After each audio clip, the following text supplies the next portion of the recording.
Hi, this is Donna from Clever Crafting. Thank you for joining me here today. So I'm doing something a little bit out of my normal zone this week. This is inspired by my friend Kathy, who sent me a little video clip of a lady making one of these. So here's my take on it. I'll put the other link below in the description.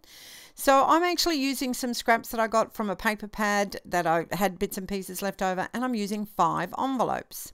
So you can see here that what I'm doing is I am folding back the little sealing flap on all of the envelopes.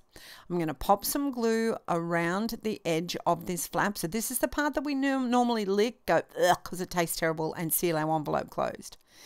So you're going to hold the envelope so the front is up. So the envelope on the right hand side, the front is up, and on the left hand side the front was on the table, and I slipped the flap from the second one that I put the glue on inside the first one and sealed it down. So I'm going to do it again so we don't get confused, or make sure that we're clear about it. So I'm putting glue around on the flap that we would normally seal. So that's the side that we would normally seal it on, but we're not going to do it that way. We're going to turn it around so the right side of the envelope is facing up, and we're slipping it in the hole on the previous envelope. Now I'm going to do this for all 5 envelopes, so I'll actually pretty much be gluing 4 together. So here, like doing this 4 times. I'm just checking here to make sure that they're not glued where I don't want them glued. So that's the opening of each envelope. And then we've got the last flap here from the first envelope that we used. And you can see that it's going to fold over beautifully and protect our spine and really give us a nice secure connection to make this book. This comes together so beautifully. I was really excited about it and had fun making it. All right, so here's all my pages of my little journaly book thing. So the papers that I'm using are 6 inches by 6 inches or 15 by 15 centimeters. So they're not quite long enough to go on the envelope. I need it 16 centimeters long, and it's only 15. So what I've done is I've cut down, I had some bigger pieces. So I've cut one of those down to fit on the front there. And then out of the scraps, I've just cut a little strip. So because they all coordinate, it works fine. It works like a charm. It helps me use up all of my pieces as well, which is great. So I continued to do this through the book. This is how I ended up attaching them, but on the side that has the envelope opening. So I've cut that at 11 centimeters wide. That's only because my envelope is 11 centimeters wide. So however wide you want this to go on your little book pages. And you can see that what I'm doing is I am just putting a line of glue right at the edge, and I'm going to glue it onto my standard 6 by 6 inch piece of patterned paper that I've got there. Now I've got a Tim Holtz cutter and I can't measure 16 centimeters on it, so I'm just going to put a mark where the 16 centimeter point is. You can see me marking it there, and this is on the shorter little piece. This will make sense in a minute.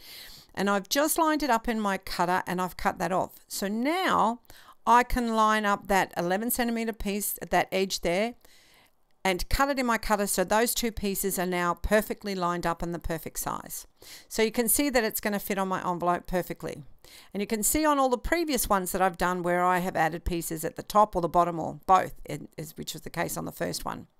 Now I want to see the opening, so I'm going to slide that pattern piece of paper into my envelope so I can then draw the shape of the edge onto the piece underneath, which I'm then going to trim off, because I want that opening to stay open, but I don't want to see any of the white. So I'm just going to trim all of that off now.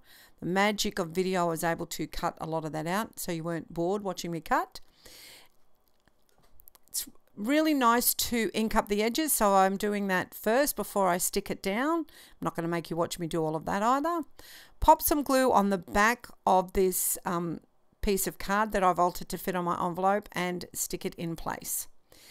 I've turned my envelope book thing upside down, so I just found it easier to line it up that way.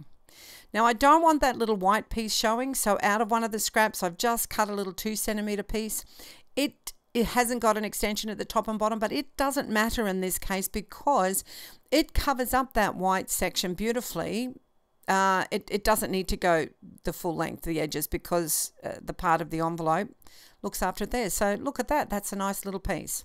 So I'm just going to do this last page. I forgot to ink this piece of card, this piece of pattern paper, but I cut this down. As you can see, it doesn't go down to the full length, but I've joined another couple of pieces there. I'm inking around the bottom, and I'm going to use that to make a little pocket, which is what I've done on all of the pages. So I'm just popping a little bead of glue around right on the outer edge of it, and I'm going to pop that into place. It's all lined up beautifully, and that's a nice little pocket. So for a closure, I'm going to use a piece of organza ribbon. So I've got my pink and red ribbons in this lovely jar that we used to have strawberry flavored tea in. So when you open it up, it smells like strawberries. It's really great. Anyway, sorry, I digress.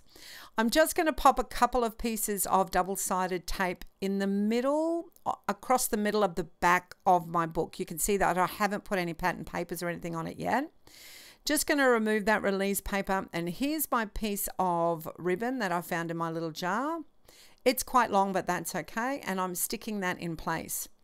So now I'm going to use that nice check piece of paper that was in that pattern paper. You can see I've cut it down there. I've also added a little piece at the top and the bottom, so it's the full 16 centimeter length. Pop some glue on it. Now, I know this looks like a lot, but I'm putting a tiny little bit of glue over a large area, so to help really secure this down and make sure that that edge is nice and secure.